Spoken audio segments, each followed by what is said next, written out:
Go. Yeah, make it look easy. Hey, stand up guy, boy, I'm 10 toes. Barcelona is so beautiful and is so calm. But there is a war brewing back in India, a war of roadsters, a war that is ignited by the likes of Speed Triumph 400 and the Harley-Davidson X440. Royal Enfield is entering with his own contender, which has guerrilla warfare in his mind, the Guerrilla 450. Counting up wins, that's part of the plan. Blackmail taking up my head as a CC. That can't fail. I'm gonna keep the repeat. Stay to the end of the video and don't forget to hit the subscribe button because we are going to ride this Guerrilla and tell you whether this will actually win the war or not. Let's start with the design first.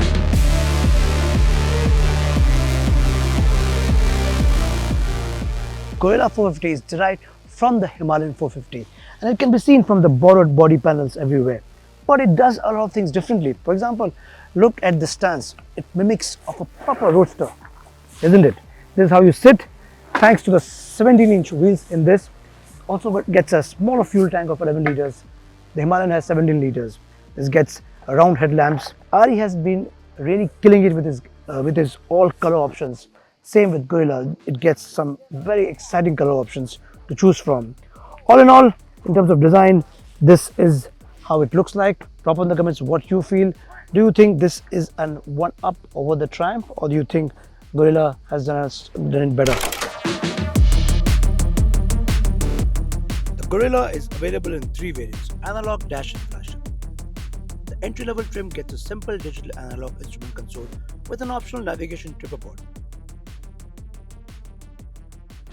The top model gets a 4-inch round TFT display which is integrated to Google Maps. With Bluetooth connectivity, the mobile phone can be paired to the console, allowing you to play your favorite music, playlist, receive messages, alerts, etc. But the question is, why would you like to do that? You just want to ride and enjoy the ride.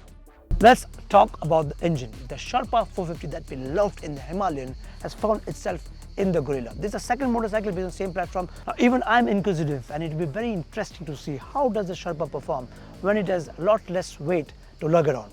So let's go and find out, and before that, this is how the Guerrilla sounds like.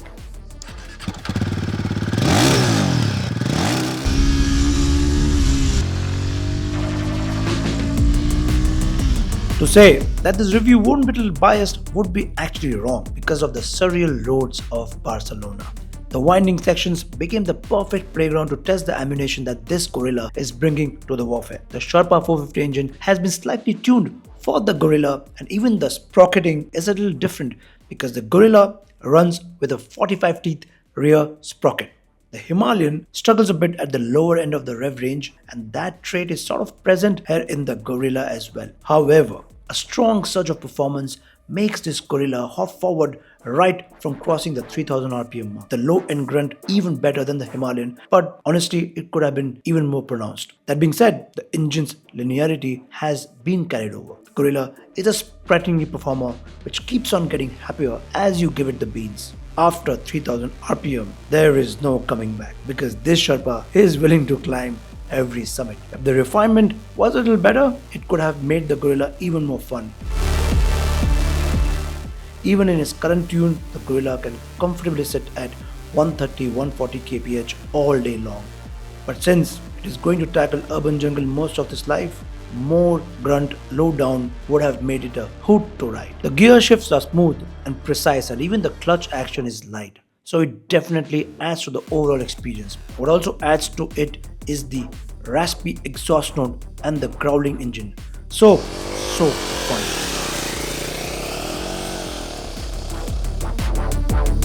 The 17 inches at either ends have made a world of a difference between the Guerrilla and the Himalayan. Its lesser weight has also attributed to its newfound rigidity. To tell you that this is the sportiest Royal Enfield ever made wouldn't be totally wrong.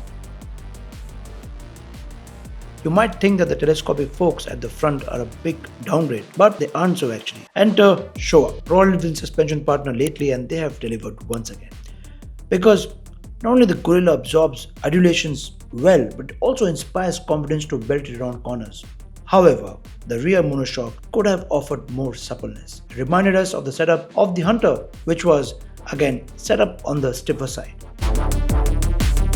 Once leaned over, the Guerrilla held its line with the thickest tires in its segment. However, if you're going to be aggressively riding the Guerrilla, we suggest that you switch to better road bias tires, and there are some great ones in this particular tire profile. Inexperienced riders ought to be careful with the throttle little because of the absence of traction control. Too much throttle might result in the rear stepping out. The brakes, on the other hand, inspire confidence to go faster and faster on the Guerrilla. Wow, once again, breathtaking views of the Mediterranean Ocean around the Barcelona city. So these views of the mountains and these oceans actually kind of connive to say only good things about the Guerrilla. But there are actually a lot of great things to talk about the Guerrilla.